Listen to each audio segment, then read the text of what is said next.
low on hundreds of items. Selection from budget to the best. Really, desks from $50 to $5,000. Filing cabinets from $25 to $500. Before you go anywhere else, do yourself a favor and come to Larrick's Warehouse Outlet. With 25,000 square feet of selection, you're not going to go anywhere else. Larrick's Warehouse Outlet at 23 McOil Avenue, Dayton. Open Monday through Friday, 9 to 6. Larrick's, continuing the tradition. Lee's Famous Recipe Chicken has the best fast food fried chicken. Sure, it sounds like an opinion, till you hear that USA Today readers said the same thing. Get a taste of it with the Famous Favorites Variety Box. Available at a great low price. With 5 hand-breaded strips and 5 pieces of crispy golden bone-in chicken, it's perfect for feeding your whole crew. Only at Lee's, famous for chicken. Staples stores provide innovative products and services for small business, remote workers and learners, even teachers and parents. Explore more at your local Staples store.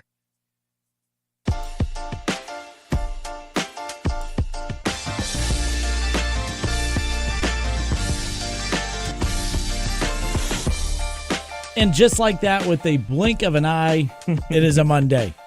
Where the hell did the weekend go? I wish I knew. Where did the weekend go? But we're excited to be with you on a Monday. It's the Kinder and Kev Show right here on 1410 ESPN Radio, Chatterbox Sports on YouTube. Hope everybody had a great weekend. But Kev, it is a big week. Oh, it's finally here, man. It is finally here. It is finally here. The NFL draft, no more speculating, no more, having to listen to fake rumors and reports. Actually, there's a few more days of that. In fact, we're relying on that. So a couple more days of that. But all the questions that are out there surrounding the draft, we'll get those answers coming up here in a few days. But the fun part is all of the unknowns. What can happen? What will happen? Who will the Bengals take at number 18? The Browns don't have a first-round pick, so they've kind of bored me. I'm pretty excited for next year's draft, Kev. The Browns will be back. I just hope we're not doing the typical Browns, high for, first round pick. I hope it's a back, back, way back, yes, way back, way back. A Chris Bourbon pick. Back. That's what I would like. But nonetheless, I'm Justin Kinner. He's Kev Nash. Mr. Kev Nash, welcome. What up, though? We got what's trending coming up around the corner. We're going to switch it up. We're going to push that back a bit. But because of the draft, there's so many things that have just been floating around all day. Things are starting to heat up. There's a lot of content that a lot of these reporters and sports personalities have been sitting on, just waiting for Monday to get here to finally push it out to really kind of heat up the speculation of what to expect come Thursday night. So today's show, we'll talk about quite a few things. What's that one player what's that one guy that you do not want to hear your rival take? Like at number 18. Okay, and for those watching live on Chatterbox, what is up? How are you? Welcome in. All of you, pretty much Bengals fans. I'm a Browns fan. He's a Steelers fan. That's one thing I know drives you guys crazy, but that's okay. But as a Browns fan, I know that there is a name or two that if I hear that name be called at number 18 for the Bengals, I'm going to be a little concerned. I'm going to be a little worried. I'm keeping an eye on some of the contenders in the AFC and how that impacts my team and how that impacts your team, the Bengals, your team, the Steelers. We'll talk about that. Who's the Drake May of this year's NFL draft? Which quarterback is getting all the love, all the praise, but the next thing you know, their girlfriend's leaving them. They're sitting at a table alone in the draft room. All right, now everyone's mocking them, and then they get picked early in the second round, and then you get that message of, oh, I'm going to teach all these teams a lesson that passed on me, and yada, yada, yada. So I'm excited for today. Keith Byers going to stop in. KB. We'll chat with him coming up here later on in the program as well. He'll kind of give us some insight as a guy that was drafted 10th overall back in 1986 by the Philadelphia Eagles. One thing that we're going to talk about with him is what I want to open up with here this moment. And that is, at any point, we're going to come across, some kind of report that basically tries to tear a player down. Yep. Right? It happens every year. And the thing that drives me nuts, we saw this last year with C.J. Stroud, the Buckeye quarterback, of course, who had a fantastic, I'd say he had a pretty good year. He was all right. Solid. He was all right, Got knocked my team out of the playoffs. I'm a little salty about that, but OH nonetheless. But the big storyline around the draft, or one of the big storylines surrounding last year's draft, was the test results that were released for, what was the name of the test that they had to take? Cognitive. It was one of the cognitive tests, but there's a name for it. Either way, the test results came out. C.J. Stroud apparently isn't a very intelligent quarterback, according to these leaked test results, which, by the way, I put zero stock into to begin with. But the bottom line is this gets put out there, and it right away starts scaring teams off of C.J. Stroud. And, you have all these reporters who have these anonymous sources. I'm so sick of anonymous sources, okay? I think that's a weak, cheap way out. Am I questioning the integrity of a lot of journalists out there? It may sound like it. Maybe I am. I don't know. But I do think it's a weak practice to constantly hide behind anonymous sources. You know what I mean? Like maybe if I had anonymous sources, I would speak a different tune, but I don't. So there's that. But for right now, until I get my own anonymous sources, Kev, that give me information to build my content up, I'm going to stick to your anonymous sources. I think you're hiding behind stuff or maybe making it up. I don't know. But I have a huge problem with we live in a sports prism where things that are strange that happen, we just chalk it up to, well, that's just how the draft works. That's just how it works.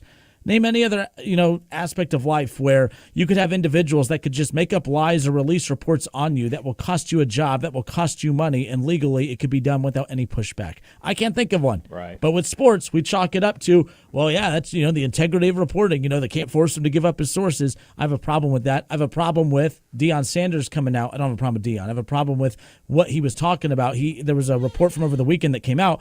Deion said that there are a lot of coaches who are trying to manipulate players to drop in the draft into their lap by putting out bad content on them to scare teams off. Now, that's a tactic that's been going on since the beginning of time. It happened to Keith Byers. We're going to talk about that with him. His coach that drafted him, and Buddy Ryan, it was a surprise that he got drafted at number 10 by the Eagles. He'll share in a bit because he was called a medical reject by Buddy Ryan. But Buddy Ryan was trying to scare everyone off of him in that 1986 draft, scaring teams off so that he would hopefully drop to him at number 10, and that's ultimately what happened.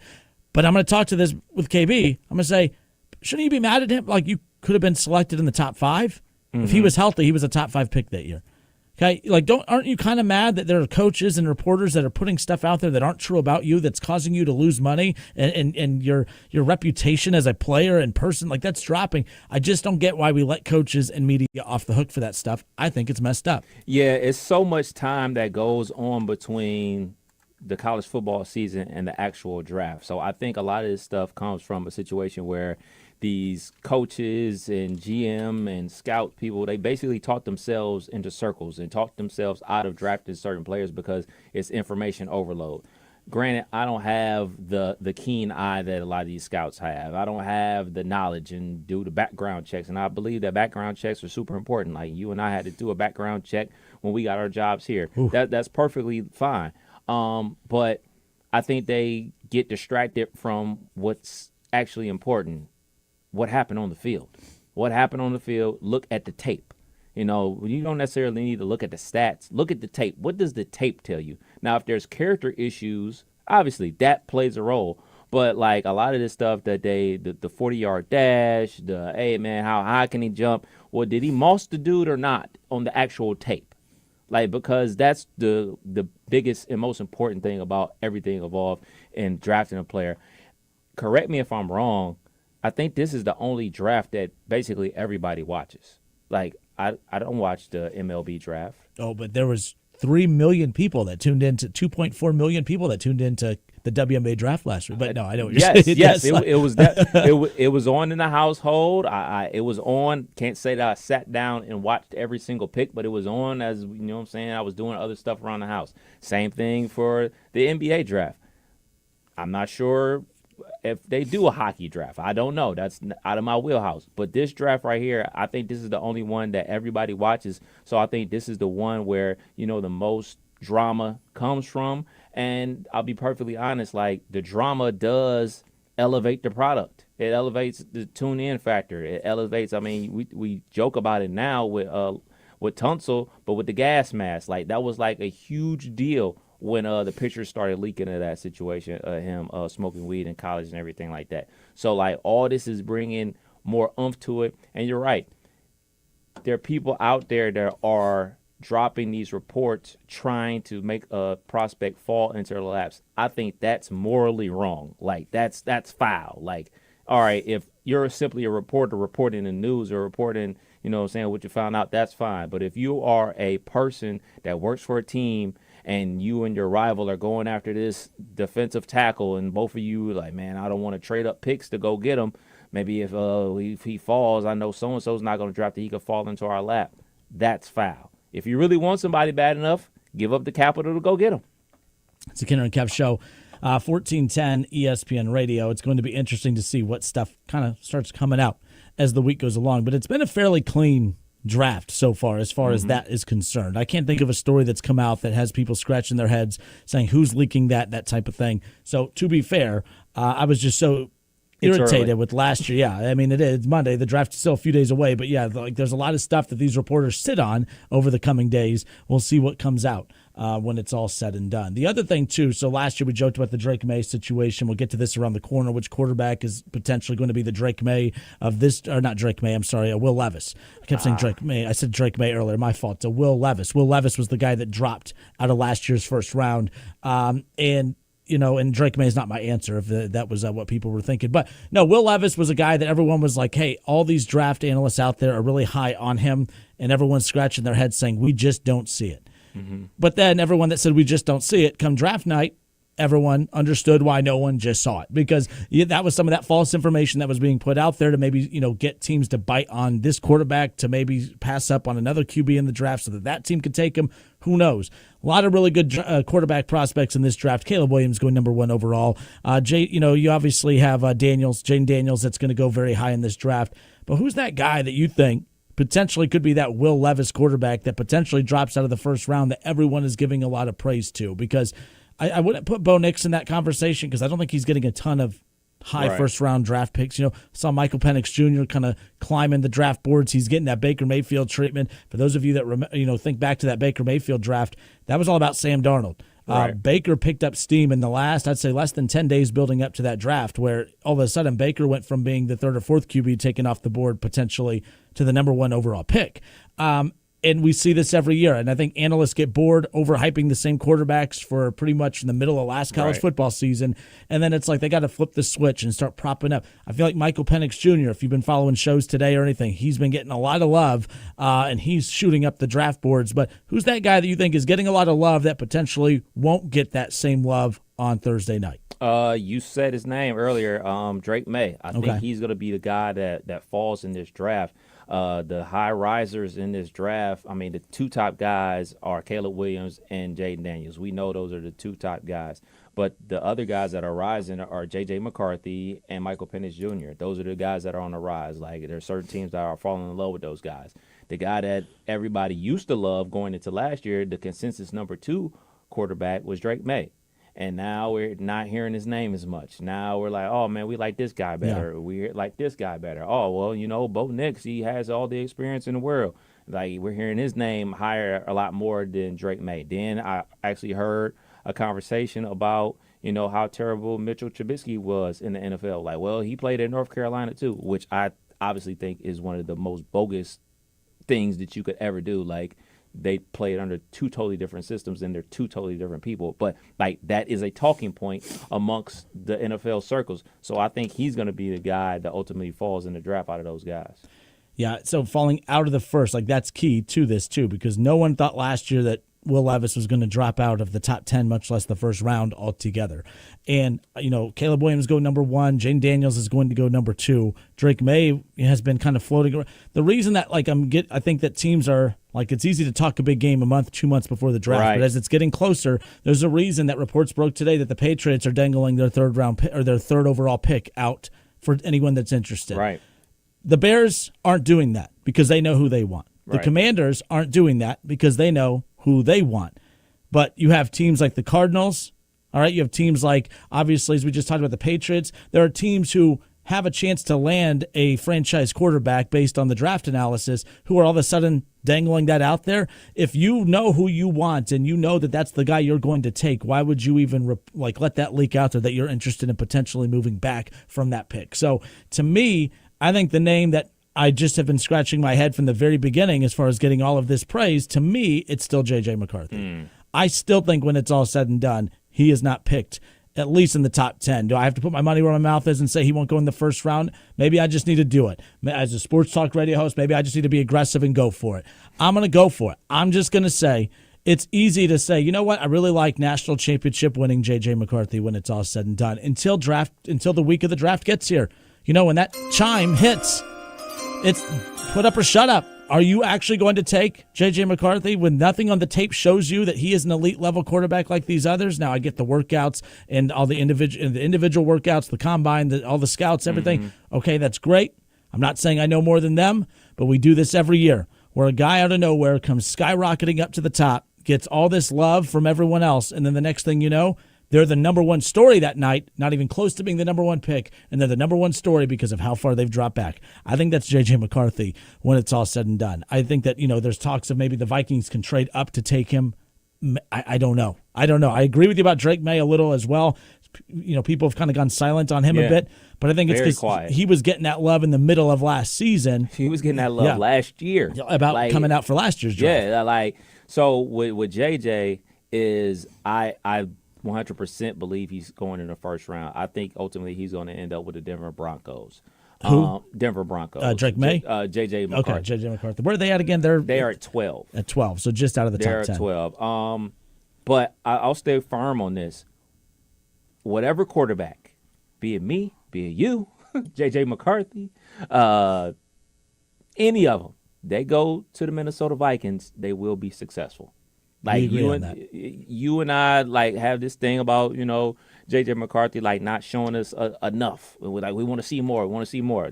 We can say that until we blue in the face, but you put him in that right situation with those weapons and that offensive play caller, he has no choice but to succeed. He's going to succeed if he lands in the right spot, and that spot right there with the Minnesota Vikings, that's going to be major. And I mean, shoot. If you're looking from the Drake May perspective, hey, man, all right, if the Pats trade out of there, he is going to start to fall. He's going to start to fall. If the Pats trade out of there, obviously the Cardinals not going to need one at 4. Chargers obviously don't need one at 5. Giants, maybe, but they did just pay a guy a lot of money, so that's a possibility. Falcons, they just got Kirk Cousins. Bears, they don't need another quarterback at the number 9 spot. They're probably going to get a wide receiver in that spot. Jets, obviously, they got Aaron Rodgers. They're not going to waste a high draft pick on a quarterback of the future when they're trying to win right now. That landing spot for Drake May, if he doesn't go third to the Pats, is Minnesota or the Denver Broncos. I don't think this is likely, but the Jets did move on from Zach Wilson today. And if Aaron Rodgers is influencing the pick, I'm with you 100%. They're taking a skill player, a wide receiver, someone that's going to make a difference. Somebody to block. But if it's the front office saying, Aaron Rodgers, he's our quarterback this year, maybe next year. Maybe they got rid of Zach Wilson because now's the time to take your next generational quarterback after. That's something to keep an eye on as well. But, again, I see J.J. McCarthy. I see Zach Wilson, too. So who knows? Zach Wilson was supposed to be great. Zach Wilson was supposed to be everything that J.J. McCarthy is being told to us that he's supposed to be as far as that goes. My guy Elliot just ripping on Deshaun and the Browns. He's mad at me, I think, about that Votto take last week. So I guess I had that coming. What up, Nate? Nate says, happy Monday, Kenner and Kev. What up? Kenner, can you explain why you guys don't have a first-round pick? Did the Browns make a terrible trade? I can't seem to recall. Why are we doing that?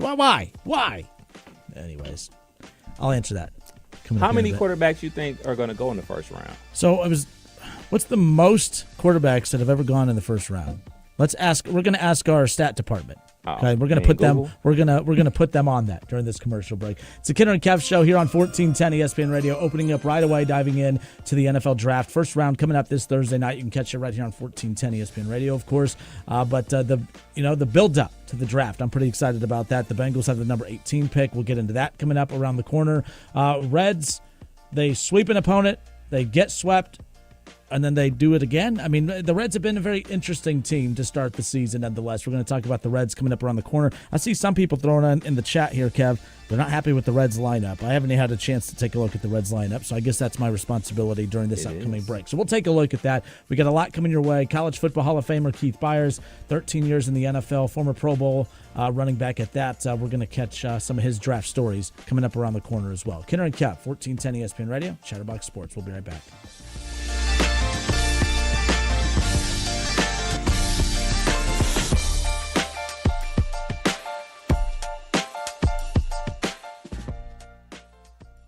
ESPN 1410 Wing AM weather. Today, plentiful sunshine, high around 65. Tonight, going to be partly cloudy through the evening, then becoming cloudy after midnight, a low of 48 degrees. Tomorrow for your Tuesday, cloudy with occasional rain in the afternoon and a high around 65. I'm Adam Zellick for 1410 ESPN Radio. Whether you own a local business or a global one, you're always looking for ways to position your operation to create opportunities and move on them faster. With Bank of America, you get access to experts, award-winning insights, and business solutions so powerful, you'll make every move matter, locally and globally. Visit bankofamerica.com/banking for business to learn more. What would you like the power to do? Copyright 2024 Bank of America N.A. eBay Motors is here for the ride. 120,000 miles of night drives, daily commutes, and who knows how many. Are we there yet? Through countless fixes, elbow grease, and a new radiator, you kept your ride alive. With eBay Motors, you have over 122 million parts to keep it running. And with eBay Guaranteed Fit, they'll be the perfect fit every time. Plus, at these prices, well, we're burning rubber, not cash. Keep your ride or die alive at ebaymotors.com. Eligible items only. Exclusions apply. If you love to travel, Capital One has a rewards credit card that's perfect for you. With Venture X, earn unlimited double miles on everything you buy and turn everyday purchases into extraordinary trips. Plus, receive premium travel benefits like access to over 1,300 airport lounges where you just check in and chill out. Open up a world of possibilities with Capital One. What's in your wallet? Terms apply. Lounge access is subject to change. See CapitalOne.com for details. eBay Motors is here for the ride. Go ahead, feel your engine. Admire that perfectly installed exhaust. Your vehicle's moving along this freeway like it was made from fresh installs and a whole lot of love. With eBay Motors, you get over 122 million parts to keep it running. And with eBay Guaranteed Fit, they'll be the perfect fit every time. Plus, at these prices, well, we're burning rubber, not cash. Keep your ride or die alive at ebaymotors.com. Eligible items only. Exclusions apply. Have you heard? Bath Creations has moved to their new location and showroom at 8741 North Kimmel Road in Clayton. This gives you even more opportunity to see the incredible amenities and craftsmanship Bath Creation offers. With Bath Creations, you get a beautiful, modern bathroom that is safe, comfortable, and affordable. Attention first responders, veterans, and active military. Save an additional $500 off your purchase. Visit at 8741 North Kimmel Road in Clayton or online at mybathcreations.com and get a new bath today. Hey, let me tell you about the advantages of driving with my friends at Cordell Transportation. First of all, for the new year, they're offering brand new equipment to drive. They purchased new equipment, and not a lot of people could say that, but they've got it, and they're ready to roll with you. Cordell Transportation is offering an incredible $5,000 sign-on bonus paid over 18 months. If you're an experienced Class A CDL driver looking for excellent benefits, home daily dedicated lanes, no-touch freights, then apply today online at CordellTransportation.com. Cordell Transportation, driven to succeed. You have empty office space to fill or home office to create. You know what you need. You know what you'd like. But you also have a pretty good idea after you've shopped around the usual places what you need and what you like might not happen. Well, then you haven't been to Charles Larrick's Warehouse Outlet. Nobody has their selection. Nobody has their discounts. And every week there's something new. If you need office furniture, Larrick's Warehouse Outlet can sell it to you for half the price and below manufacturer's selected prices. Half price and below on hundreds of items. Selection from budget to the best. Really, desks from $50 to $5,000. Filing cabinets from $25 to $500. Before you go anywhere else, do yourself a favor and come to Larrick's Warehouse Outlet. With 25,000 square feet of selection, you're not going to go anywhere else. Larrick's Warehouse Outlet at 23 McOil Avenue, Dayton. Open Monday through Friday, 9 to 6. Larrick's, continuing the tradition. There's never any FOMO with the iHeartRadio app. You won't ever have to miss out on your favorite shows and contests with this radio station again. Radio 24/7, 365. We're here when you want us. Stay connected and listen anywhere when you download the free iHeartRadio app.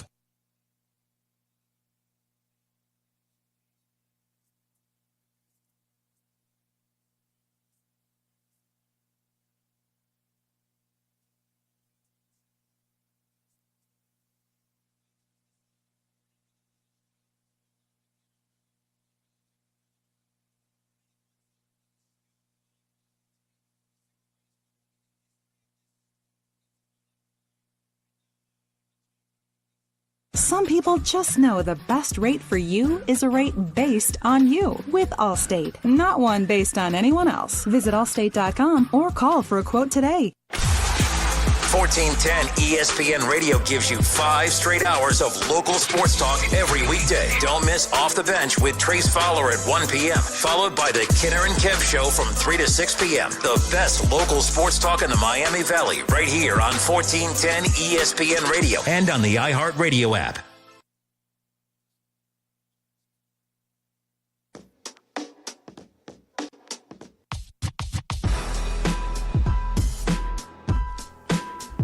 And we are back. It's the Kinner and Kev Show, Dayton's ESPN Radio, 1410 Wing AM, and of course live on Chatterbox Sports on YouTube. I'm getting a lot of Browns hate, which I expect. You don't say. I'm not not mad. I expect it. But yeah, let's see. What do we got? Elliot says Watson is such a bad quarterback and human being. Could you imagine having to root for a terrible human quarterbacking your team like the Steelers and the Browns? Man, I agree. Russell Wilson is a bum. My terrible person quarterback has retired. I don't know what you're talking about. Squeaky clean Russ? Let's ride. Let's ride. Russ might be president one day. Kenner, can you explain why you guys don't have a first-round pick? Did the Browns make a terrible trade? I can't seem to recall. That one came in from Nate. Look, I get it. The Browns haven't had a first-round pick for a few years. They won't have one until next season, of course. But could the ramifications of not having a first-round pick for a few years, that won't probably show up for another year or two. But also, I think having a super-rich owner closes the gap on that. Look, the bottom line is what's the purpose? What's the purpose of the draft, Kev, with these picks? What is the purpose of the draft? Get talent for low cost. To get talent for low cost. And when you have a team like the Browns that can never seem to get that one position right, you give up a lot to get that position right. Now, did they get it right? If I have to be honest, so far, no. So far, no. I'm not going to tell you so. However, the injury thing is starting to tick me off quite a lot. I'm getting more irritated with that because every time Deshaun goes out and has a performance to shut guys like this up, he follows it up with a couple-month absence. Like that's what keeps happening. Is every time he has yet to put together back-to-back elite games. But that's not his fault.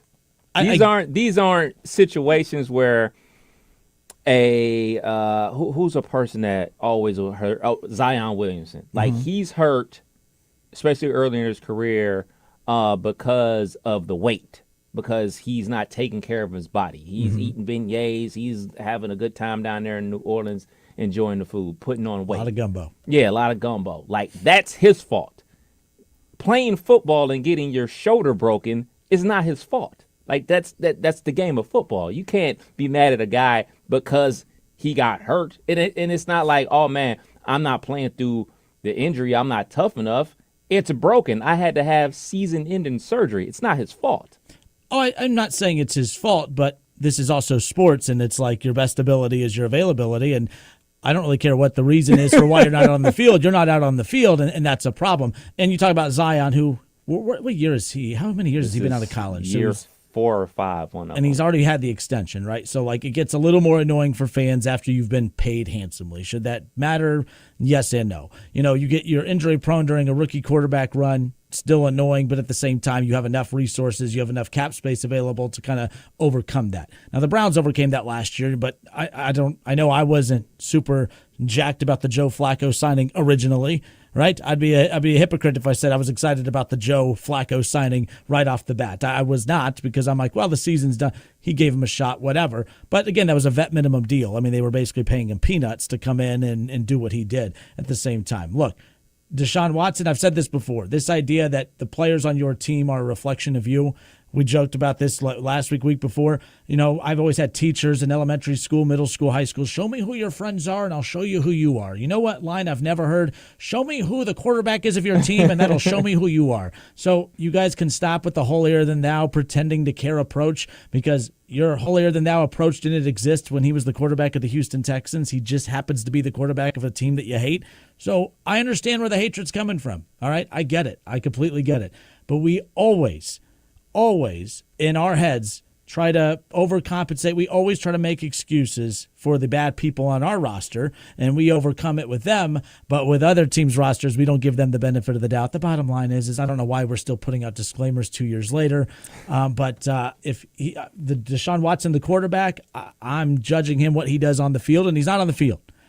I'm not saying I don't care what he did off the field, but we tune in to watch them, what they do on game days and all that other stuff. If he was out saving puppies from burning buildings, that doesn't make me a better person for that guy being my quarterback. All right, Joe Burrow, all the great things that they do, and he does a lot, like over at the food pantry and all that stuff that he does. That doesn't make Elliott and you guys. It doesn't make you a better person because the quarterback's a better human being on your team than the quarterback on mine. I'm just saying. I'm just throwing that out there. Like I'm saying it calmly, not trying to get. But you're not going to get me today. I'm in a good mood. Happy Monday. So is what it is. But no, to your point, no, it's not his fault. But at the same time, as a fan, I don't care. Get out there. So play. Injuries. I mean, I believe we had this discussion before. It was with the AD. No, it was something different. It was about the Browns and about the amount of injuries that they were taking place. I believe it was I want to say Baker's second year, and they got ravished by injuries and everything like that. And you were waving a flag. Well, we were injured, and I constantly said, "Well, fans don't care about injuries." Like, repeat that again. Start over. What I was believe it was Baker's. Yeah, I think third year. I guess it was for Baker because it was a good year. Good year, bad year, good year. Yeah, so it would be third year, and he was playing with the shoulder situation, and he was like, "Well, he's playing with a bad shoulder." I was like, "Fans don't care about injuries. Like as fans, they just care if you're on the field." He shouldn't have been playing. We both agreed that if you're that hurt and you're hurting not only yourself and your, your financial gain and the team as well, you shouldn't be playing. Fans don't care about injuries. So to your point about Deshaun Watson, he should shut it down earlier when you're not playing well. Like, if that's the case, right?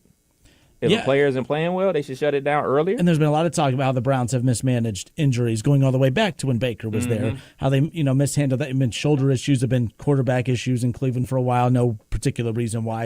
You're getting hit there a lot.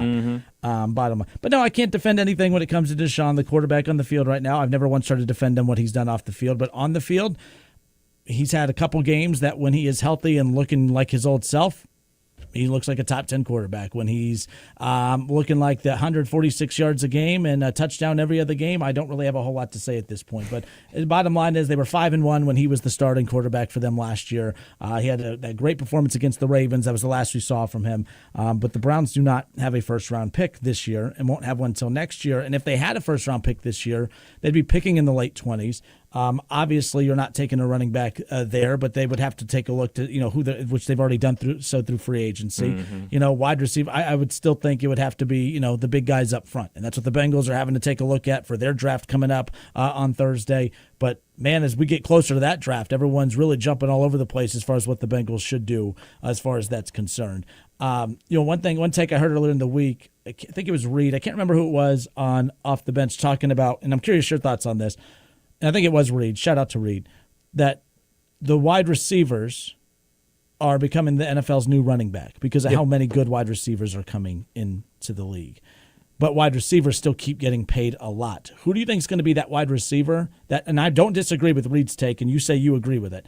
But who's going to be that wide receiver that gets that rude awakening first? Because for them to be the new running back of the NFL, the market has to tell them that that's the case. And the market's not saying that right now. That's why the Bengals are in the position that they're in with T. Higgins. That's why the Vikings are still kind of tug of war right now with Justin Jefferson, and he's going to get that money. Tyreek Hill got his 30. What's another wide receiver that's gotten close to that? I think someone just got paid recently. But regardless, when does the market slap receivers in the face and say, okay, hold up, we don't really technically need to pay you $30 million because we can go out and get relatively close to the same production we're getting from you for cheaper?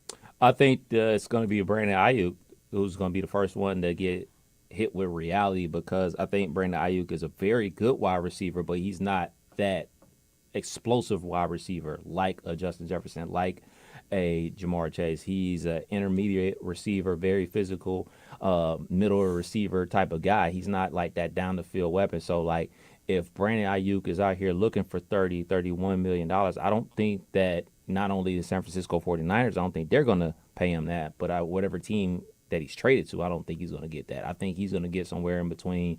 He's going to get like second receiver money. So I think he's going to get like 26, maybe 27, as opposed to being the next guy to actually break the bank.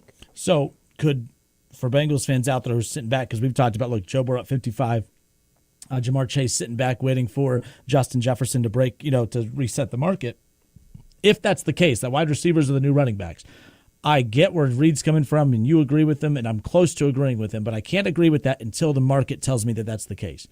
Because as long as we're visionaries, as long as Justin Jefferson's about to get $30 million and Jamar Chase is about to get $30+ million, probably $35 million, I mean, we can't say that definitively yet. Because I've said in the past, the reason that running backs are different than wide receivers, I mean, they're very different, obviously, but what I mean is, like, you look at the pattern, the running backs that got paid were paid on teams that had average quarterbacks that weren't taking the majority of the cap hit. You look at Derrick Henry playing with Ryan Tannehill, Nick Chubb playing with Baker Mayfield on a rookie contract. All right, you continue to go down the list of all the top running backs. They were all playing on teams that didn't have the quarterback raking in top 5 quarterback money. So from that standpoint, the Bengals might break that theory of wide receivers, because if they do pay Jamar Chase what he's asking for along with Burrow's contract, they would be the first to do that. The Chiefs said, you know what, we want Tyreek Hill and Patrick Mahomes long term. We just won a Super Bowl with them, but we can't justify that. They moved on from Tyreek Hill. Mm-hmm. And they ultimately, obviously, fortunately, they have a big-time playmaker, obviously, in their tight end.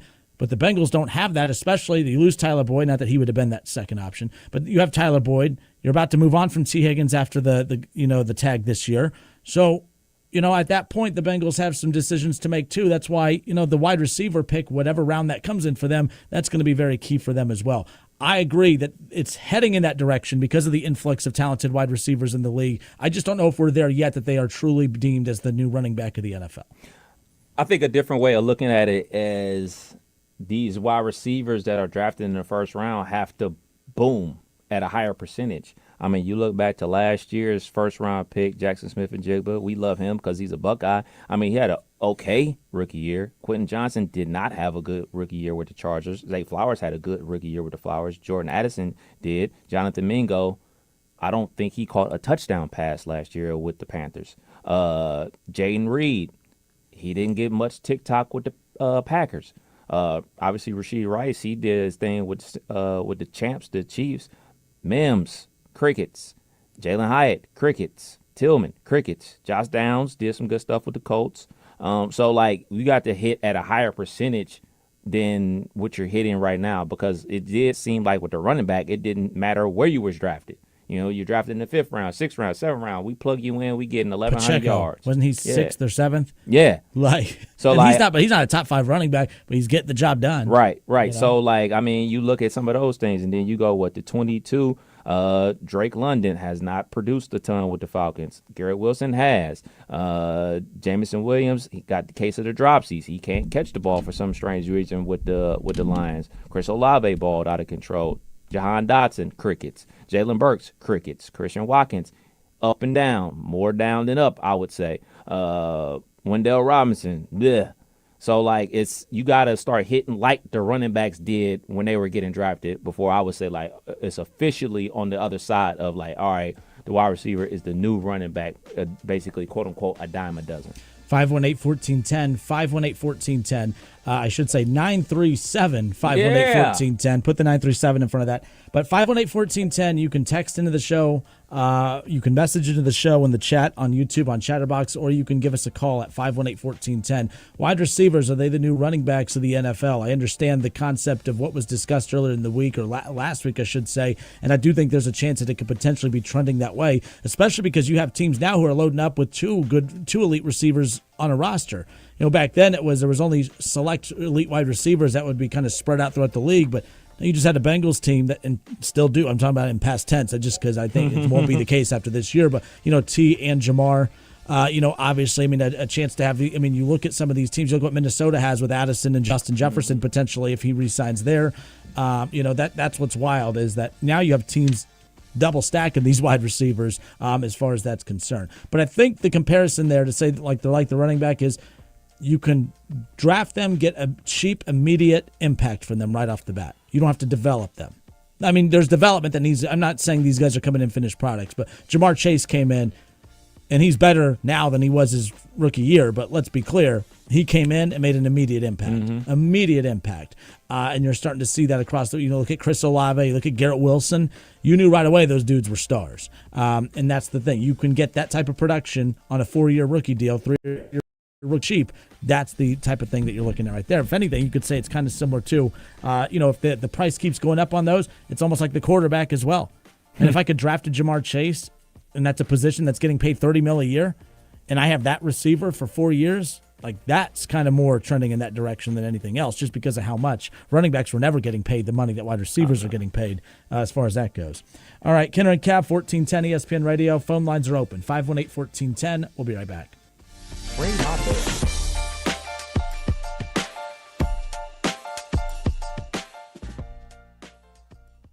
Did you know that feeling sluggish or weighed down could be a sign that your digestive system isn't working at its best? Taking Metamucil every day can help. Metamucil fiber powders help promote your daily digestive health using a plant-based fiber called psyllium. The gelling action of this special fiber traps and removes waste so you can feel lighter and more energetic. Metamucil, promoting digestive health for a better you. Learn more at metamucil.com. These statements have not been evaluated by the Food and Drug Administration. These products are not intended to diagnose, treat, cure, or prevent any disease.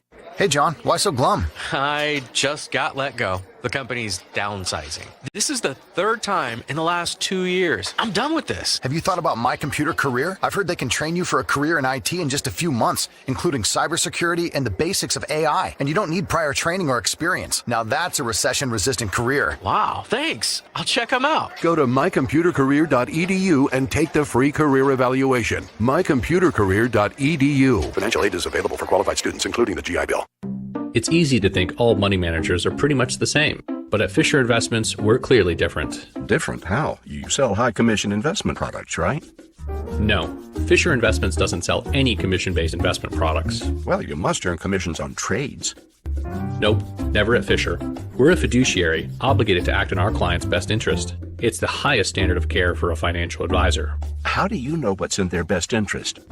We get to know our clients and then tailor a portfolio based on their goals and needs. But you probably sneak in some hidden and layered fees. No, we have one transparent management fee, structured so we do better when our clients do better. Wow, you really do look out for your clients. That's because our top priority is helping them achieve a comfortable retirement. It might be why most of our clients come from other money managers. Visit FisherInvestments.com to find out why investors like you switch to us. Fisher Investments. Clearly different money management. Investments and securities involve the risk of loss. I'm still going for it, even with higher stroke risk from atrial fibrillation, an irregular heartbeat not caused by a heart valve problem. Over a 3-year study, Eliquis apixaban tablets reduced stroke risk better than warfarin, and over 97% of Eliquis patients did not experience a stroke. A first stroke occurred in 2.9% of warfarin patients versus 2.3% of Eliquis patients. Don't stop taking prescription Eliquis without asking your doctor. It may increase your stroke risk. Eliquis can cause serious and in rare cases fatal bleeding. Don't take Eliquis if you have an artificial heart valve, abnormal bleeding, or antiphospholipid syndrome. While taking, you may bruise more easily or take longer for bleeding to stop. A spinal injection while on Eliquis increases risk of blood clots, which may cause paralysis, the inability to move. Get medical help right away for unexpected bleeding, unusual bruising, or tingling, numbness, or muscle weakness. Medications such as aspirin products, NSAIDs, SSRIs, SNRIs, and blood thinners may increase bleeding risk. Tell your doctor about all planned medical or dental procedures. Learn more at Eliquis.com or call 1-855-ELIQUIS. It's Kubota Orange Days. Shop the year's best selection of Kubota tractors, zero-turn mowers, and utility vehicles, including the #1 selling compact tractor in the USA. And now, through June 30th, get 0% APR for 84 months and up to $2,500 off BX23S tractors. See the details at KubotaOrangeDays.com. Stop by Columbus Equipment in Columbus, Dayton, or Toledo to see a full line of Kubota construction equipment. Or check us out online at ColumbusEquipment.com. Getting quality employees to fill positions in your company is essential, but finding those people can be a major hassle, unless you use ZipRecruiter. ZipRecruiter makes finding quality people a breeze. And right now you can try it for free at ZipRecruiter.com/free. With ZipRecruiter, one click sends your job to hundreds of top job sites. But more than that, ZipRecruiter's advanced technology identifies the candidates with the skills you need, sends you a list of great matches to review, then actively invites them to apply for your job. And the results speak for themselves. 4 out of 5 employers who post on ZipRecruiter get a quality candidate within the first day. That's right, the first day. Now you can focus on your business and let ZipRecruiter do the work finding the best people for you. See for yourself. Experience the ease, efficiency, and power of ZipRecruiter for free. Just go to ZipRecruiter.com/free. That's ZipRecruiter.com/free. ZipRecruiter.com/free. Frickers doubles your savings when you use the Frickers app. Frickers doubles your points on everyday value menu item. Monday, boneless frickin' chicken wings. Double points on the Frickers app. Tuesday, traditional frickin' chicken wings. Double points. Wednesday, sirloin steak. Double points. Thursday, frickin' chicken chunks. Double points on the Frickers app. When you download the Frickers app, you can even earn points by choosing delivery. Frickers mobile app now offers delivery. Everyday values, double points, and delivery all by downloading the Frickers app. Your best value is always Frickers. Delivery participation and hours may vary by location. 9 out of 10 hiring managers are having difficulty hiring today. Robert Half is here to help. At Robert Half, they know talent. Visit roberthalf.com today. Dayton sports fans, don't forget to follow and subscribe to ESPN Dayton's YouTube channel. Listen, watch, interact. Search ESPN Dayton on YouTube.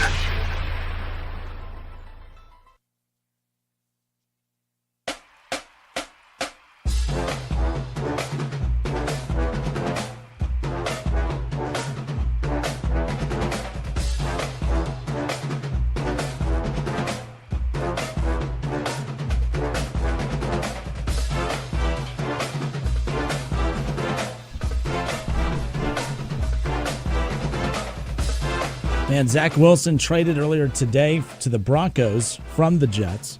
How about that 2021 quarterback draft class, by the way? So Trevor Lawrence goes number 1 overall to the Jaguars.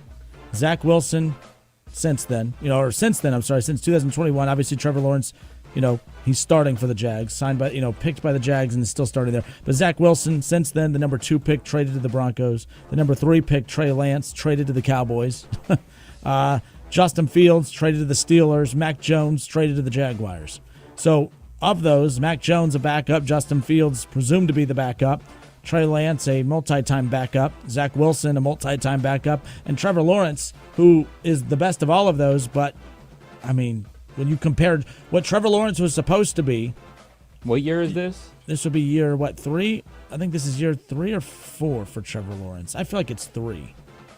What about Fields? So how many years? I mean, obviously they all came in the same time. Okay, so 21. Okay, no, I was going back to look at it. All the drafts. So this is year 3. Yeah, heading in for all. 2 years. I'm talking about a league that has definitely lost its patience with developing. No, this is year 4. They're going heading into year 4. So 21, 22, 23. Okay, yeah. So heading into year 4. So 3 years. I mean, Trey Lance never cut it, which I'm not going to put Trey Lance in the same conversation as the others, although there was a lot of expectations for him, let's be clear. Trevor Lawrence heading into year 4, I think Trevor Lawrence is who he is. I think he's just a good starting quarterback. I think he's one of the most overrated quarterbacks in the NFL, and he's a guy I was pretty high on. But you can't look at the way Joe Burrow took the league by storm, and you can't look at a Josh Allen. You can't look at the way these other QBs have come in and turned into what they have and say Trevor Lawrence is on the same level as them. He's shown signs of it at times and stretches, but it's not like he hasn't had good running backs. It's not like he hasn't had good wide receivers. He has Doug Peterson as a head coach. Like, what more? There's a lot of QBs. Baker, it was the constant coaching changes and having to relearn a new system year in and year out, and the COVID year. Those aren't excuses for why he was average, but there were at least bullet points out there. I mean, you could say the Urban Meyer year. Okay, cool. But you're heading into year 4. There's been 2 years of stability, 2 years of elite talent around you, 2 years of, and he hasn't taken that major step. This is a big year for Trevor Lawrence coming up because I think the Jaguars are going to know if he is the guy after this year. But I've said this before. Trevor Lawrence, and I'm not comparing him to Andy Dalton and others, so relax, people, but just hear me out. Trevor Lawrence is a very dangerous quarterback, Kev. He's the quarterback I wouldn't want on my team, and here's why. I need you to either be Mac Jones or I need you to be Joe Burrow. I don't need you to be in between. And I think you could look at Trevor Lawrence and say, if you put Mac Jones here and Joe Burrow here and put Trevor Lawrence in the middle, that's the scariest quarterback you can have. Because sometimes it's tough to find that Trevor Lawrence quarterback. Sometimes it's tough to try to find that just good quarterback. And when you find a good quarterback, you know he's going to hold you back, but you don't want to move on from him because if you move on from him, there's Trey Lance waiting on you, right? Like, I think Trevor Lawrence is a dangerous quarterback. This is a big year for him to prove that he can be the guy. He's the guy, but can he be the guy? I've always said Andy Dalton. You go back to those early 2010 playoff teams for the Bengals. The most dangerous quarterback in the NFL, or the scariest quarterback to have on your roster in the NFL is an Andy Dalton, a guy that's just good enough to get it done, just good enough to win you games, just good enough to run an offense. But, man, there are so many limitations that will always keep you from accomplishing what you ultimately want to accomplish. And it's tough to find those guys. I'm not saying Trevor Lawrence is Andy Dalton, but, damn, if he has another average year, I mean, what are we doing here? Like, if you're the Jaguars, this was supposed to be the Andrew Luck. This was supposed to be Joe Burrow. This was supposed to be the next big quarterback name out there, and he's just been kind of flat, if you ask me. A lot of ups and downs, but a lot of flat, if you ask me. Yeah, so after a win over the Texans last year, they sat at 8-3. Then they went on to lose to the Bengals 34-31, lose to the Browns 31-27, lose to the Ravens 23-7, lose to the Buccaneers 30-12. Beat the Panthers 26-0, and a win in your end situation at a team that has given up in the Texans. No, I'm sorry, not the Texans, but the Titans, where they're moving on from their head coach. They're moving on from Derrick Henry. They're moving on from Tannehill. They're hitting the reset button. They lost 28-20 on a win, and you're in the playoffs scenario. Look, man, I know he was dealing with some injuries. All teams are dealing with injuries. All quarterbacks are dealing with injuries late in the season. You have to come up with a way to beat that team. I'm not sure if it's on Doug Peterson. I'm not sure if the defense. I'm not sure what the case is or this problem is with the Jacksonville Jaguars when you have a team that is not playing for anything and you still lose to them. I'm not sure what it is, but him being a quarterback, he's the one that's going to carry and hold the blame for that. And right now, this is the biggest year of his career, no doubt about it.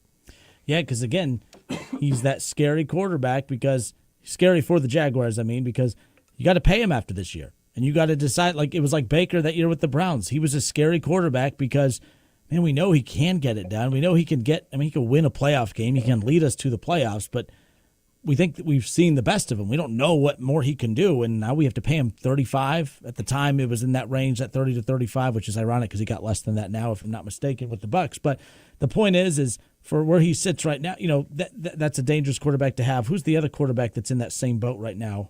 Why am I drawing a blank? But Trevor Lawrence has to be right there at the top. What are some other quarterbacks that are that guy that you can? I mean, Ryan Tannehill was that, but they ultimately paid him, but not paid him, the highest amount like some of the other top quarterbacks. But damn.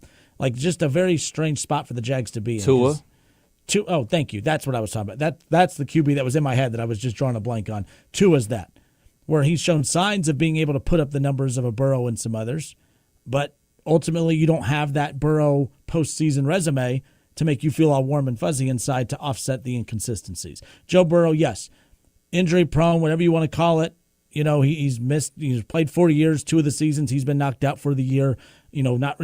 Camp, there's always something that leads to a slow start for the Bengals, all of that. But guess what? Joe Burrow's postseason resume allows the Bengals to say, well, he's our guy. Because we know if we could overcome some of those things, we know he's going to get it done for us come the postseason. Well, we don't know about that with Tua. You look at Josh Allen, same thing at times, to be honest. He has a playoff win or two.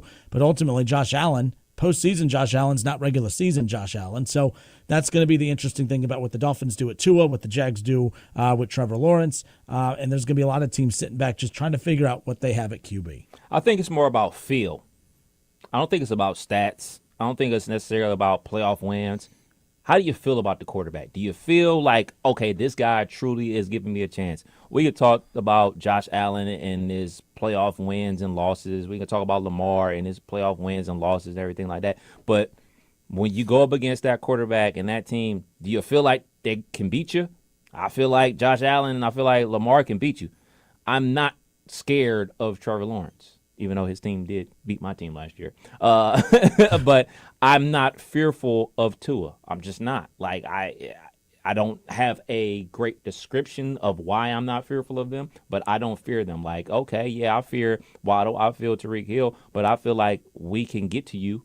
I feel like we can rattle you. I feel like you're going to give me an opportunity to get the ball out of your hands on a sack fumble, or you're just going to throw it right to my chest. I don't feel that way about a Josh Allen, even though Josh Allen has these playoff meltdowns or Lamar Jackson hasn't got over the hump in the playoffs.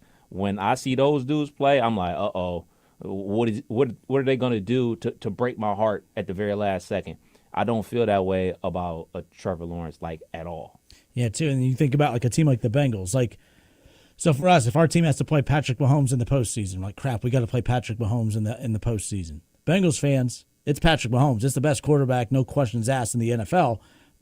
They don't fear Patrick Mahomes, though. They don't fear, Lamar Jackson. They should fear Deshaun. I'm just throwing that out there. You should fear whoever's wearing the Browns jersey at quarterback. But they're quarterbacks, so they don't fear. Because they've overcome them in the postseason. All right, they overcame Pro Bowl quarterback Tyron Huntley or whatever his name was. But no, well, he's your quarterback now. My quarterback now. All these Pro Bowl QBs on my roster now, right? But beating Josh Allen in the postseason, beating Patrick Mahomes in the offseason, knocking off QBs like that gives them that confidence. Derek Carr, not that that's the same level of QB, but I'm just saying, like, they've knocked off those types of teams in the postseason when it's all said and done. But yeah, that draft class. There was a lot. I mean, there was so much, not hype, but just talk about them. They provided a lot of content for a lot of sports reporters out there over the years. And now the only one left standing of real substance is Trevor Lawrence. Justin Fields might have a chance to kind of reinvigorate his career a little bit in Pittsburgh if the Russell Wilson thing doesn't work. But, yeah, very, very wild. And can't believe we're heading into year 4 with that draft class as far as that's concerned. Crazy. Just to review that, obviously, Trevor Lawrence, Zach Wilson, Trey Lance, Justin Fields, Mac Jones, Kyle Trask. I don't think he started a game yet. Kellen Mond, I know he just signed with a practice squad. Davis Mills, he's the backup for C.J. Stroud now. Ian Book is a backup at the Saints. Was that the Notre Dame quarterback, yep. Ian Book? Yep. And then Trask, I think that was the Florida quarterback, right? Yes. That went to the Bucs? Yes. I think he got like some back of the season starts or a start or 1 or 2, but like he's not. Yeah, like that's they just signed Baker, and Baker earned himself a contract, and he beat him out last year in camp, and Baker's the starter for Tampa Bay. Then you got Sam Ehlinger from went to Texas. He's a backup with the Colts. Back. So one guy, and the one guy is okay. And that's the crazy thing about it. And that's the scary thing about the NFL draft. We get all hype. Thursday, man, look at all these first-round picks. Oh, man, this guy's going to change the franchise. Oh, boy. And then you look 4 years later. One guy. One. Yep. One. And it will not be J.J. McCarthy. I do know that. It will not be J.J. McCarthy. Only guy I know. You're supposed to meditate, to put yourself at peace. You want to be off to the side. You don't want to, people to bother you. But he goes and sits by the goalpost. And he meditates out there so everyone could see him and talk about him and take pictures of him and get attention. Yeah. No, I'm out on him. And he cheats. Yeah, definitely. And, all right, I know we got to go to break, but this is 10 years ago, the 2014 draft. I think this is a good landing spot. 10 years is enough data to say something about a player in a draft. Blake Bortles, Johnny Manziel, Teddy Bridgewater, Derek Carr, Garoppolo, Logan Thomas, who turned to a tight end, Tom Savage, Aaron Murray, A.J. McCarron, Zach Meckenberg, David Fales, Keith Willing, Taj Boyd, Garrett Gilbert. I think that class is better than that one with Trevor Lawrence in it. Because of Teddy Bridgewater and Garoppolo and Carr. And Bortles was a half away from leading the Jags to a Super Bowl. I know people laugh at that, but it's true. I mean, I'm not Bortles. I don't want Bortles as my QB, but yes, I think that draft class sounds more impressive than the one we just talked about. Yeah, Trevor Lawrence. I mean, shoot. Derek Carr by himself is better than all those dudes in that draft class. So is Jimmy G, and I'm not the biggest Jimmy G fan. But Teddy Bridgewater, before he his ankle or knee went the opposite direction, he was a solid quarterback in the NFL. He was a starting caliber quarterback. But so out of all those, that's a lot of guys getting drafted, a lot of quarterbacks getting drafted. But yeah, Blake Bortles had his year in the sun, and then it was all over. And who did he beat to get to that AFC Championship game? Beat the Steelers. He beat the Steelers. The Jacksonville Jaguars beat the Pittsburgh Steelers. And it's just remarkable that he gets all the credit, not that defense. Lost to Tim Tebow. Lost to Baker Mayfield. Woof. I'm going to just do this. You act more and more like a Michigan fan every day. Oh, no, I can't say that anymore because they won a damn championship last year. Asterisk, though, We got 6. Just remember that. Just remember that. Goose egg. Kenner and Cap, 1410, ESPN Her Radio, name is Chatterbox Goose. Sports. What up, Goose? Goose? Yeah, goose egg. Oh. We ain't playing that.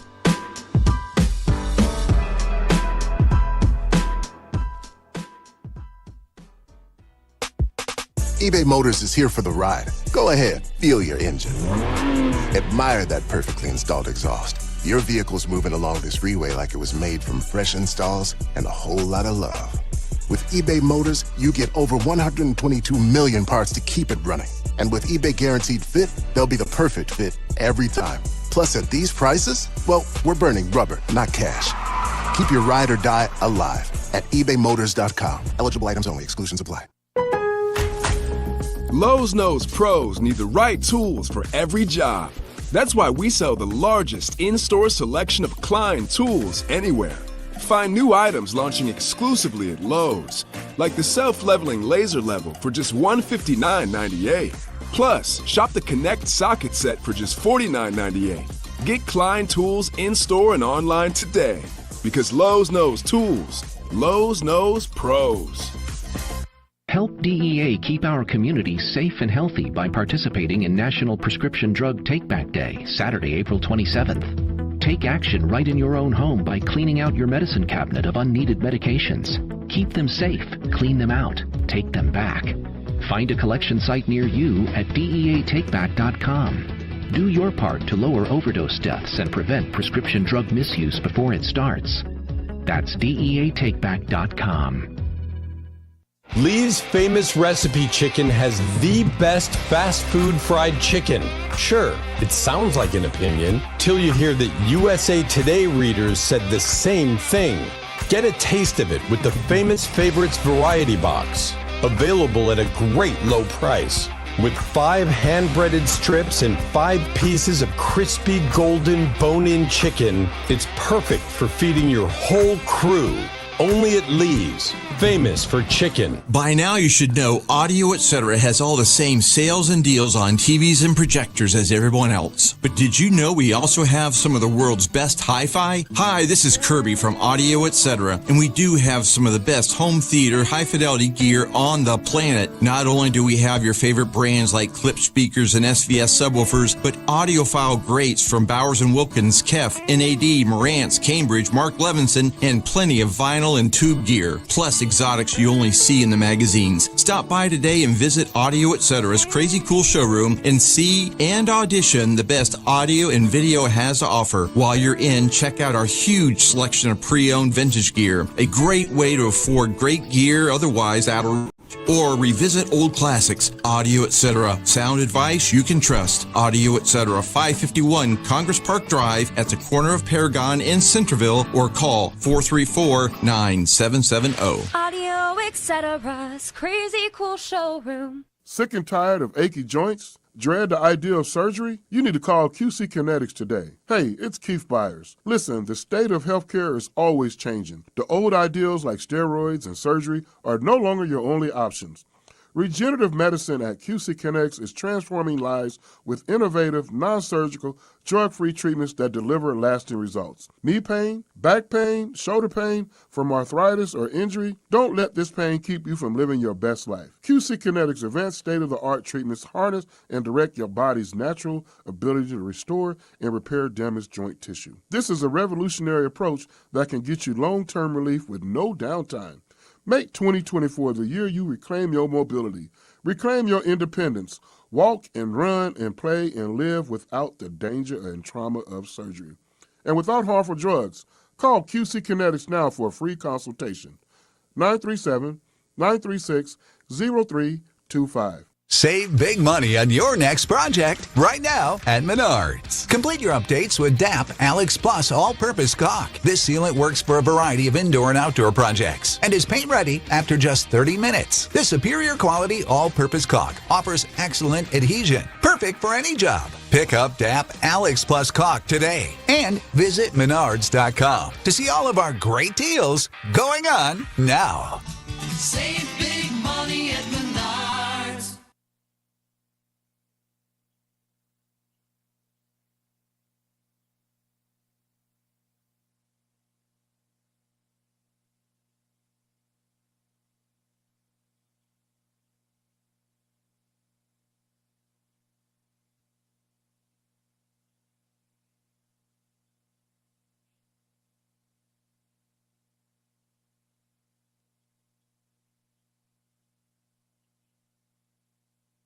9 out of 10 hiring managers are having difficulty hiring today. Robert Half is here to help. At Robert Half, they know talent. Visit roberthalf.com today. Make sure you've liked and followed the Justin Kinner Show on Facebook. Enter contests, weigh in on the latest sports debates. Plus, you can watch Kinner and Kev weekdays at 3 p.m. Yeah, as if listening to them isn't bad enough. Now you can see them. Reds, Bengals, Browns, Buckeyes, and more. Follow the Justin Kinner Show on Facebook.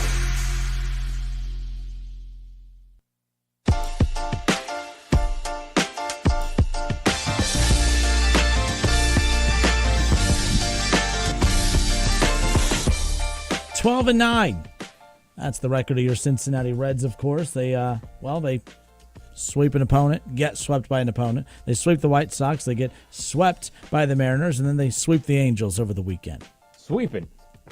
Mike Trout, bum. Not a competitive bone in his body.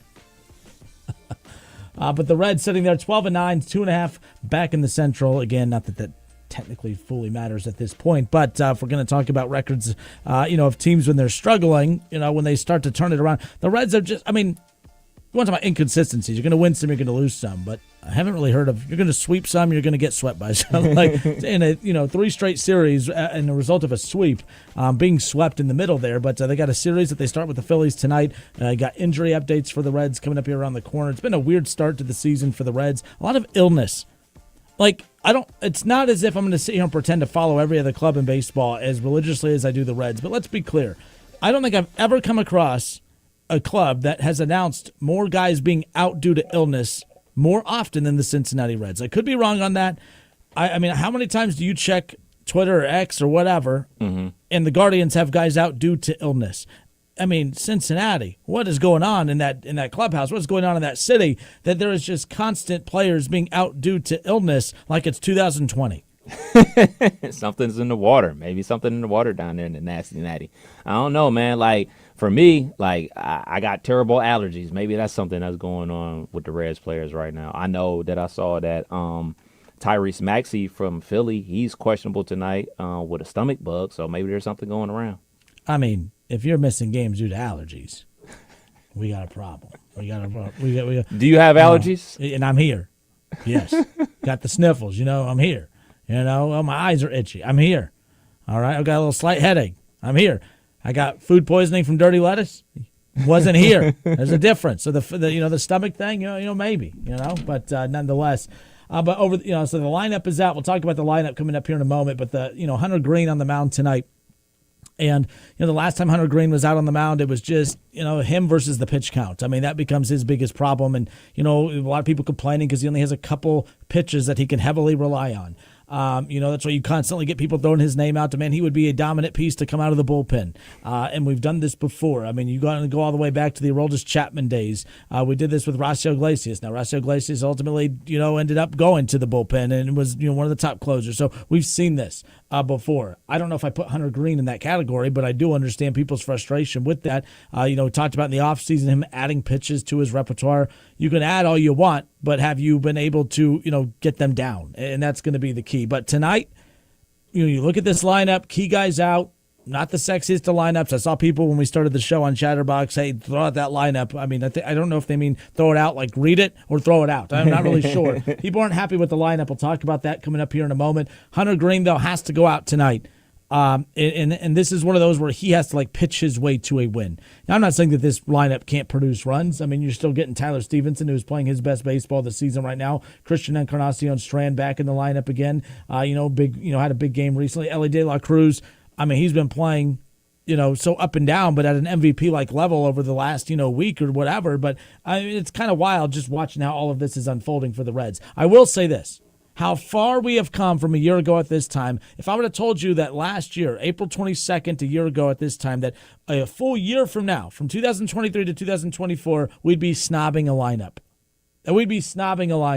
A year ago, I'd have been like, who the hell are we as Reds fans to snob a lineup that David Bell throws out there? That's how far this roster has come from a year ago. Expectations, baby. With all the shortcomings, with all of the management, ownership, front office personnel, they didn't do enough. They didn't do this. They didn't do that.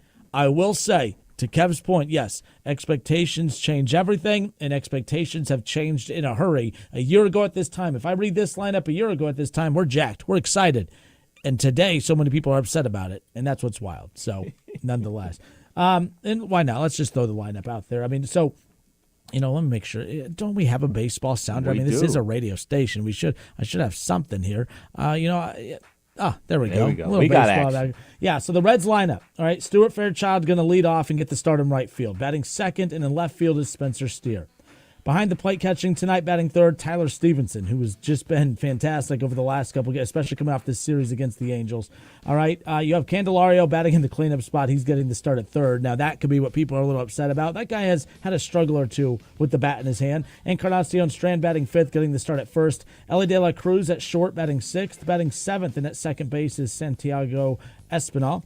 The designated hitter, Nick Martini, he'll bat eighth, and batting ninth will be Bubba Thompson. He'll get the start in center field. So that's your starting lineup. Of course, Hunter Green on the mound. One more time, Fairchild, Steer, and Stevenson. That's your 1, 2, and 3. 3, 4, and 5, Candelario, Encarnacion Strand, and Cruz. 7, 8, and 9 is Espinal, Martini, and Thompson. As far as that goes, that's your lineup. But people are a little upset with that lineup. Like I said a year ago at this time, that lineup's not too bad. But right now, considering trying to find that consistency with this team offensively. And we're at the point now where it's like, okay, you could do this against bad teams. You beat up on a bad White Sox team. Okay, you run into a buzzsaw in the Mariners, who exposed a lot of your deficiencies, especially playing on the road, coming off of that White Sox series. But I said last week, they needed to return home. They had to get back home. You had Nick Lodolo on the mound this past Friday. They had to be able to find a way to rally to kind of feed off that energy of the home crowd, and that's what they did. And luckily, the Reds, Phillies, back at GABP, I think that's the big thing. Young team like this, playing at home, they're more comfortable. I think you're going to see them take this series as well. But this is a big one. This is a big series with the Phillies coming up. Absolutely. I mean, the Phillies always bring the the crazies out, obviously. But, for the Reds, you just want to continue to build momentum. Like, you're not looking to do another sweep. Definitely would take one, but, you take 2 or 3, you're in good shape. Yeah, again, so with Hunter Green on the mound tonight, the problem is so over the weekend, Frankie Montas on the mound, again, gets struck in the right forearm. He's on the 15-day, injured list right now. So that's news coming out. You're starting to get not sick. You're not, no illness, no illness. But over the weekend, it was just constant guys out with illness, and it's always an undisclosed illness. By the way, do we have another pandemic on our hands?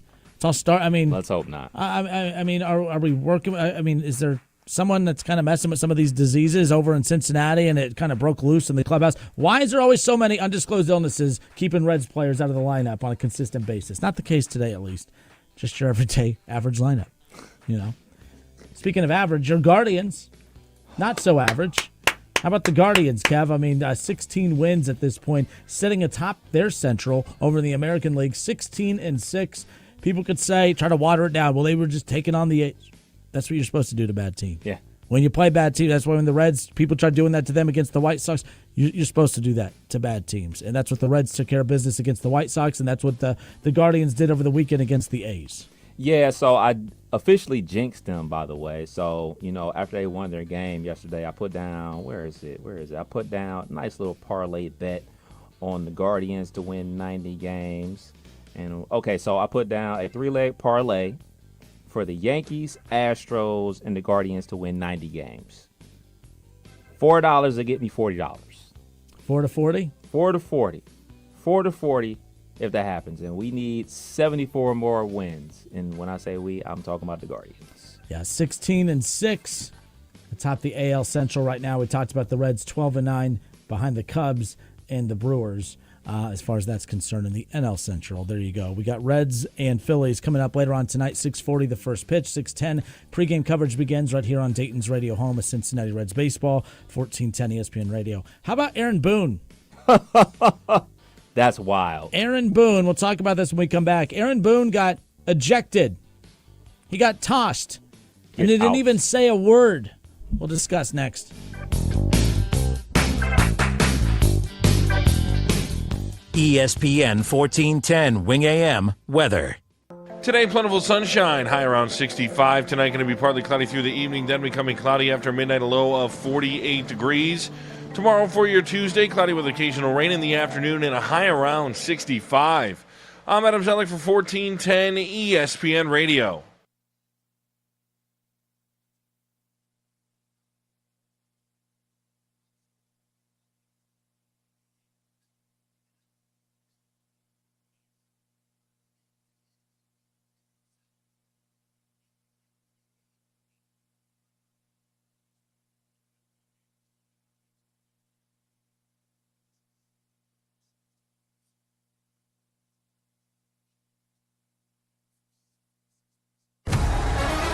Hey folks, it's game day and the betting's gonna be intense, Drew. You said it, Dave, but a good pregame routine keeps betting responsible. That's right, you gotta pause before you play. Good call.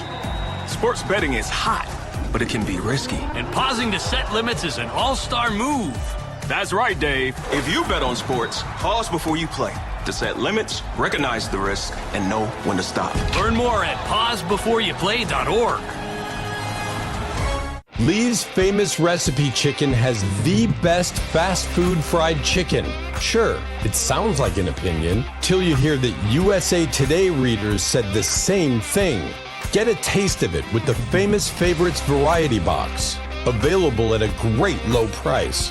With 5 hand-breaded strips and 5 pieces of crispy golden bone-in chicken, it's perfect for feeding your whole crew. Only at Lee's, famous for chicken. Sick and tired of achy joints? Dread the idea of surgery? You need to call QC Kinetics today. Hey, it's Keith Byers. Listen, the state of healthcare is always changing. The old ideals like steroids and surgery are no longer your only options.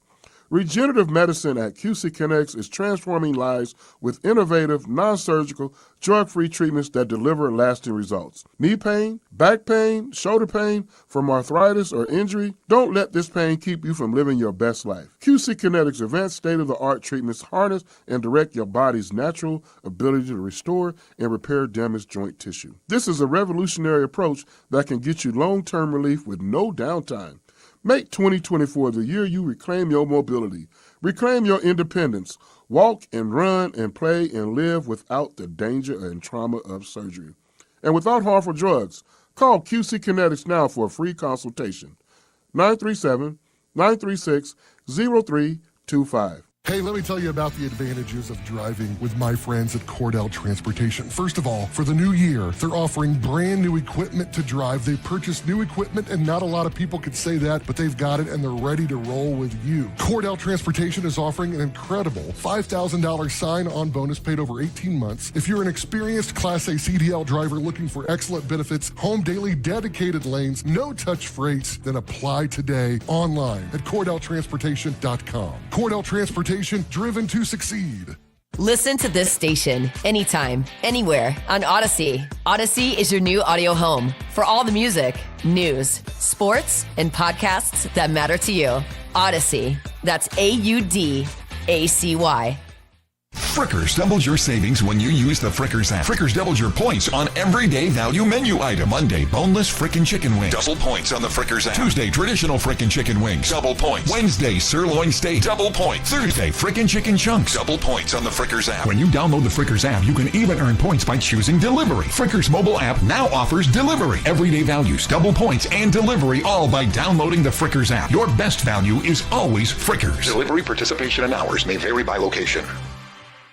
Some days I cover up because of my moderate to severe plaque psoriasis. Now I'm hitting the road with clearer skin thanks to Skyrizi, Risankizumab Riza, a prescription-only 150 milligram injection for adults who are candidates for systemic or phototherapy. With Skyrizi, 3 out of 4 people achieved 90% clearer skin at 4 months. And Skyrizi is just 4 doses a year after 2 starter doses. Don't use if allergic to Skyrizi. Serious allergic reactions and an increased risk of infections or a lower ability to fight them may occur. Before treatment, your doctor should check for infection and tuberculosis. Tell your doctor if you have an infection or symptoms such as fever, sweats, chills, muscle aches, or cough, or if you plan to or recently received a vaccine. Thanks to Skyrizi, there's nothing on my skin, and that means everything. Ask your doctor today about Skyrizi, the #1 dermatologist prescribed biologic in psoriasis, and visit skyrizi.com or call 1-866-SKYRIZI to learn more. Wendy's new Cinnabon Pull-Apart is here to satisfy your sweet morning cravings. Get your day off to a sweet start with the Cinnabon Pull-Apart. Only at participating U.S. Wendy's. You want more Reds talk? Don't miss Wing Reds Weekly with Adam Campbell. Sunday nights at 6 p.m. right here on Dayton's radio home of Cincinnati Reds baseball. 1410 ESPN Radio.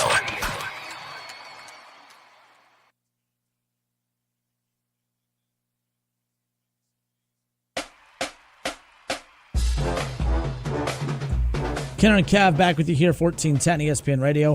College Football Hall of Famer Keith Byers, he'll join us in studio coming up here around the corner. We'll get his thoughts on the draft coming up this week. So he was drafted 10th overall back in 1986 by the Philadelphia Eagles. He played for legendary head coach Buddy Ryan. And what's interesting about that is he's going to share the story here in a little bit more in detail, but Buddy Ryan kind of badmouthed him. Called him a medical reject. You said 80 what again? 86. 86, okay. Called him a medical reject. And KB kept trying to figure out why Buddy Ryan was so outspoken to the media about why he did not want to draft Keith Byers and all this. And come to find out, it's not that he didn't want to draft Keith Byers. It's that he did want to draft Keith Byers. He wanted all these other teams to stay away from Keith Byers as far as that's concerned. And, well, he ended up getting what he wanted as far as that's concerned. So, but we'll talk about that with KB coming up here in a moment, mainly because with it being the week of the draft, Deion Sanders, I came across this quote from him that kind of broke out from earlier over the weekend. Deion Sanders recently suggested that NFL teams could strategically release negative information about draft prospects that they're interested in, potentially influencing their draft stock. That's nothing new. Mm-hmm. I mean, like I said, I've been hearing about. I mean, we see that every year. KB shared, that's something he dealt with over 30 years ago. I mean, when he was drafted back in '86. So, that's what's why. I mean, this isn't anything new, but we'll talk about that with KB coming up here in a little bit. Indeed. This is old hack. Especially because the amount of, back in the day, like a lot of that stuff could remain between reporters and secret and stuff like that. Now that we have our NFL networks, we have our CBS Sports, obviously ESPN, we have so many people that are connected, all these stories are starting to get out, and now they're using it to put it out to the masses as well. Like they're leaking it to, the reporter that have an inside trail with. And, the reporter's job is to report the news. I know you and I kind of differ on the source situation because obviously if you don't have sources, they're not going to give you that information if you tell who told you the information. But I still think it's morally wrong to badmouth somebody simply to get them to drop to you and draft them. I think that's wrong. If you want to, give your honest opinion about somebody and that just is what it is, that's fine. But actively saying he's a medical reject and, we got him for a cheaper price. We did that on purpose so, the Buccaneers wouldn't draft him first overall. We wanted them to draft Bo Jackson instead. Like, you know what I'm saying? That's foul. No, and I just don't always believe that the sources are real. That's all. When they say they're just making it up? Yeah, I do. It's with reporters. I'm not saying all of them. Definitely not saying all of them. But the cutthroat one, like it's the ones that have to. And I don't know, but I'm not. Gotta be careful. I'm not saying Adam Schefter does, but like those ones when they have to be first to something, we see what happens when people try to be first to something. It's Absolutely. Not like you're checking off every ethical box along the way. Absolutely. So that's all. When you're pressured to get X amount of views per, whatever. Like I'm just saying, like there's some. I'm just not very trusting as far as that's concerned, especially because half of that stuff ends up not being very accurate to begin with. But we'll see. The only reason I will give you pushback on there, I don't think they will have to make up stuff, especially in today's climate. There's always rumors. Like we can jump on the phone right now, type in a random player in the NFL or NBA, and you scroll long enough, you'll find a rumor, and boom, there's your source right there. I got sources. Their source could be some random person on Twitter making stuff up. No doubt. But whoever threw that out, that either it stems somewhere from a BS place, I guess is my point. Okay. But hey, as a sports talk host, I guess I kind of need those unanimous sources to keep feeding content to go out there to talk about. But by the way, earlier talked about the Cincinnati. They have to lead the Cincinnati Reds have to lead Major League Baseball in players being out due to illness, and we don't know what these undisclosed illnesses are. Like, do we need to be bracing ourselves for like another pandemic? Like, what are we doing here? But no Jake Fraley tonight and no Jonathan India. They are out due to illness for the Reds. Every night there's a player out due to illness. And obviously, look, you're in You travel together, you practice together, you're around each other every day, 162 games. Of course, there's going to be stuff that spreads throughout, but, I mean, what is still spreading going back to March 28th? What are we doing? Bad lettuce. Bad lettuce. 420 was Saturday. They need some better lettuce as far as that's concerned, nonetheless. How about Aaron Boone getting tossed today against the A's? I can't air the audio I wanted to, mainly because the fact that you would just be hearing nothing but beep, beep, beep, beep, beep, beep, beep the whole time. Everything would be beeped out. So Aaron Boone did go off on an umpire regarding a call. The umpire said, one more word out of you, and you're done. Okay, Aaron Boone obliged. He goes back to the dugout. They're playing the A's today, by the way. Now, you got to think, the A's have had multiple games this year where there's like 3,000 fans there, and that's if they're kind of popping that number up a little bit, being friendly. Bottom line is, Kev, a heckling fan from behind the Yankee dugout yelled something at the umpire. The umpire thought it was Aaron Boone. He turned and he tossed him. What is some of the stranger ejections? Can you think of a story of that? Like, well, you're thinking, because I put you on the spot. It was the Horizon League tournament years ago. This was back when the conference tournament was held at Joe Louis Arena this was back when the conference tournament was in Detroit before going to Indianapolis. But it started at Joe Louis Arena. Then it went to Little Caesars Arena. Now it's Indiana Farmers Coliseum in Indianapolis. But there was a radio broadcaster. I can't remember the radio name. I think it wasn't Northern Kentucky. I know the guys at NKU. I can't remember what team it was, Kev, but one of the radio guys, because not a lot of fans there, said something about how bad the call was, and the official heard it and tossed him. What? Like, this is stuff that I have a problem with. The umpires, like, that's thin-skinned stuff.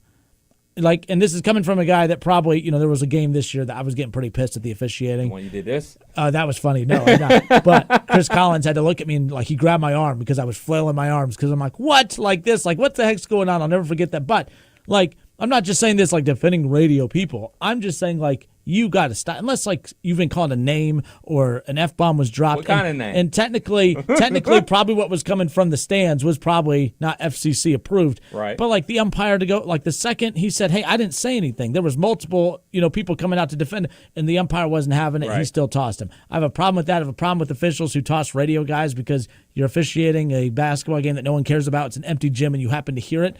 I mean, give me a break. Like, that's wild to me. Yeah, to piggyback on that, we were kind of talking about it before we came back on the air. The biggest problem I have is that MLB has officials that look at the replays, things that need to be replayed back in the offices of the MLB. Like, somebody should have buzzed down to the ump and said, no, he was good, don't worry about it, that was a fan. And, let Boone continue to coach the game or whatever the case may be. But that never happened. The answer your question about weird ejections, probably the one that comes to mind to most is Tim Duncan when he was laughing on the bench. I think it was Joey Crawford. Gave him 2 right there, kicked him out. Like, Tim Duncan got kicked out of a basketball game as he's sitting on the bench for laughing. It's probably the first 2 words he ever said in the league. The guy tossed. Not talking, but laughing. That's hilarious. But it just kind of like goes back to my whole situation with, referees. I mean, as much as, we bag on NBA referees, and I mean, it's playoff time, so, they're about to come and get their whoopings, and we bash on, the NFL referees for bad calls and things like that. You never see that type of behavior out of NFL or NBA referees ever that you see out of MLB guys. MLB guys, they have egos. They get into the chest bumping matches with, players and coaches. This is wrong, man. This is not right. I mean, Joey Crawford, according to this article, was suspended indefinitely for throwing Tim Duncan out of that game. I'm curious to see what happens with this umpire after this situation. Yeah, I mean, just again, you don't expect a lot of great things with the Oakland A's right now, but that has nothing to do with the A's. I mean, but let's be clear. It's not like every ballpark is sold out or even 40% full throughout, but I mean, it's pretty damn empty there. You're going to hear everything. Yeah. And there were a lot of Yankee fans in attendance for that, and they were kind of very vocal about anytime you're going to have that. Yeah. If David Bell, which by the way, David Bell has not been tossed yet this year, I don't think.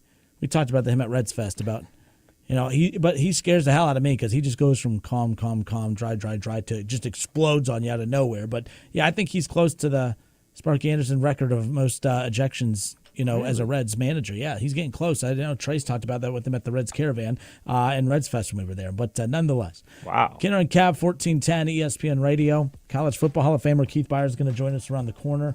How about this? College basketball for Ohio State. Rodney Gale Jr. entered the transfer portal, which did surprise some people. Jake Diebler entering his first full season as head coach, that interim tag removed, enters the transfer portal and picks Michigan. Man. That's how you know. Like, anytime you're disgruntled at Ohio State or Michigan and you want to stick it to the other team, like, the quickest way to do that is, I'm going to go where I know everyone hates this place as much as I do. And I'm not saying Rodney Gale Jr. hates it at Ohio State, but let's be clear. We all have jobs, we all leave friendships, relationships, we all leave things where you feel a certain way about that particular individual or that particular place. Okay, I can go over here and make more money, or I can go over here and make money and stick it to the place that I can't stand right now. That's what this is. I think we saw that with Tony Alford a little bit. He was frustrated with the way he was treated by the coaching staff, and I can go be a running back coach at a lot of different places, or I can go do it at the place that I know this program hates the most and make my money. I think that's what we saw here. A little retaliation nonetheless, and going to play for Dusty May is not a bad thing. Yeah, for sure. With Gale being a kid from New York, I would have figured that, a landing spot may have been St. John's or Rutgers or something like that, but I never thought that it would be Michigan. But I personally have to get that out of my head, especially for basketball players. Basketball players go basically anywhere. I actually brought it up last week about, I'm drawing a blank on his name right now. Sorry, I'm not helping you. The center from Arizona that ended up transferring to Indiana. Yep. He's from the Congo, if I'm not mistaken. So he's been living in the United States for years. So moving to a different school or a different city isn't a big deal. In basketball, they go to, boarding schools and things of that nature. Brewster Academy, they go to IMG Academy. They go all over. So for basketball players, it's not really about let me get closer to home. It's really all about opportunity for me to play more basketball and, get a little scratch too. Felix Okpara, again, one of the centers for Ohio State basketball team, too.